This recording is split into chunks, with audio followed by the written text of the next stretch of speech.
Jack and the Beanstalk. Once upon a time, there lived a boy called Jack. He lived in a cottage with his mother, and their most valuable possession was a cow called Daisy. Daisy provided fresh milk for Jack and his mother every day. They loved her very much.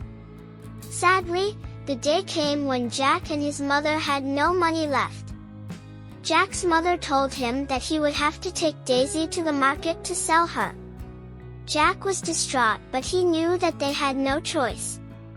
He set off to market with Daisy, feeling very sorrowful. On the way to market, Jack met a man. The man had a large, curly mustache and was wearing a sparkly yellow cloak. He stared with interest at Daisy and then said, "What a fine cow you have there, Jack." "How do you know my name?" asked Jack, confused. "I know a lot of things," chuckled the mysterious man. "For example, I know that these beans that I hold in my hand have magical powers." "I will give you these incredible beans in exchange for your cow," suggested the man. "When you plant them, they will grow right up to the sky within just a few hours." "Oh no," replied Jack, "Daisy is all my mother, and I must get a good price for her at market today.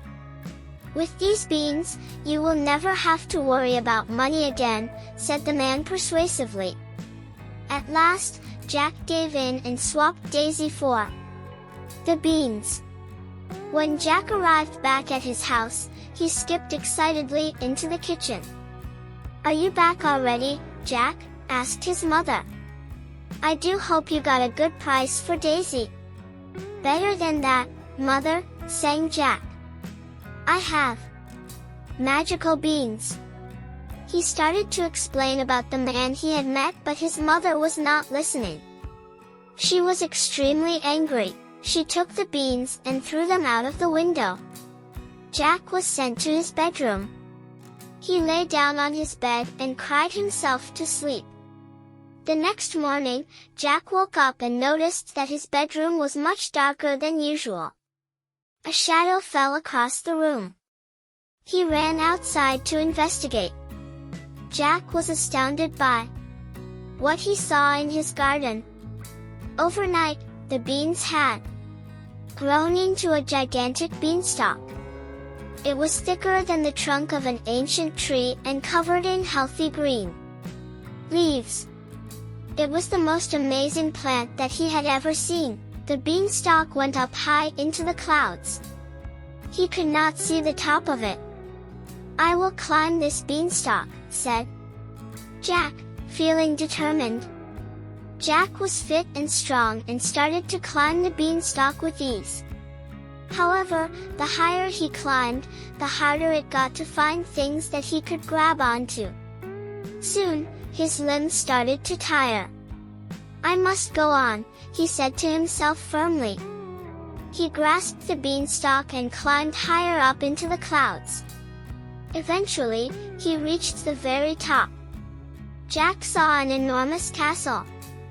As he stepped closer, he realized that even the door was far bigger than any he had ever seen before. It had been left slightly ajar and Jack was able to sneak inside. Jack stared in amazement. All of the furniture was huge. The chairs and tables towered above him like skyscrapers. There was a bowl of water on the floor for a cat or a dog to drink from, but it was so big that Jack could have bathed in it.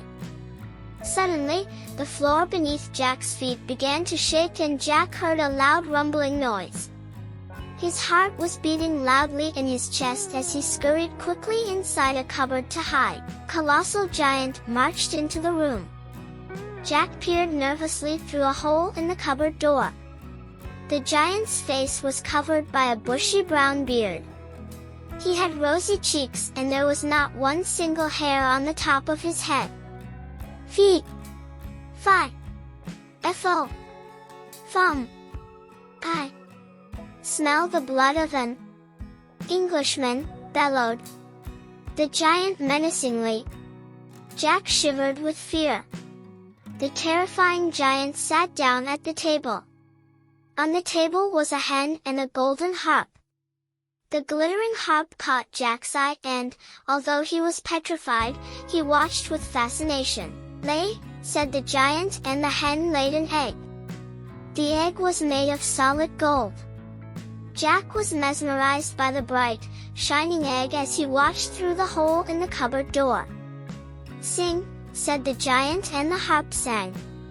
A beautiful, calming song came out of the harp, and it seemed to cast a sort of spell over the giant because he soon fell asleep.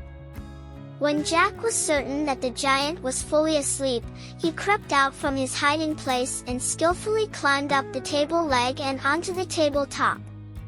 He grabbed the hen and the harp and made a daring leap down to the ground. The hen nestled happily under Jack's arm, but the harp was alarmed to be grabbed by a stranger.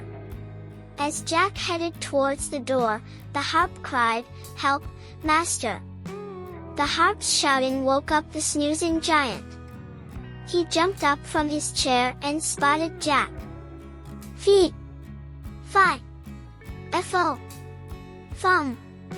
I smell the blood of an Englishman," he roared. The giant started to chase Jack. Jack didn't stop to look behind him. He ran with all his might. The giant got closer and closer. The giant's strides were vast, so he was able to catch up with Jack quickly. Jack reached the beanstalk and started to climb back down it. He was breathing very quickly and his heart was racing. It was not easy climbing down the beanstalk while holding on to a hen and a harp. The beanstalk shook. Jack looked upwards. The giant had got onto the beanstalk and was climbing down after him. When Jack reached the bottom of the beanstalk, he stumbled onto the ground, utterly exhausted. "Help!" he shouted at the top of his voice. He knew that the giant wasn't far behind him. Jack's mother came rushing towards the beanstalk with an axe in her hands. Without hesitation, she sprinted to the base of the beanstalk and began chopping at it frantically. The beanstalk began to wobble and a loud cry came from above them. The giant fell and crashed to the ground. He was never seen again. Jack hugged his mother.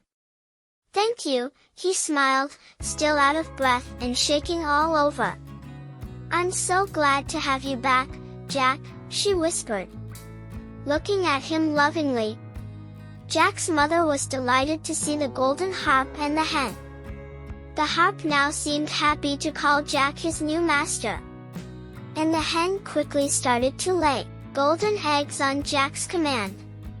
In fact, Jack was able to sell the golden eggs to buy Daisy back. They didn't have to worry about having enough money again, and they all lived happily ever after. The end.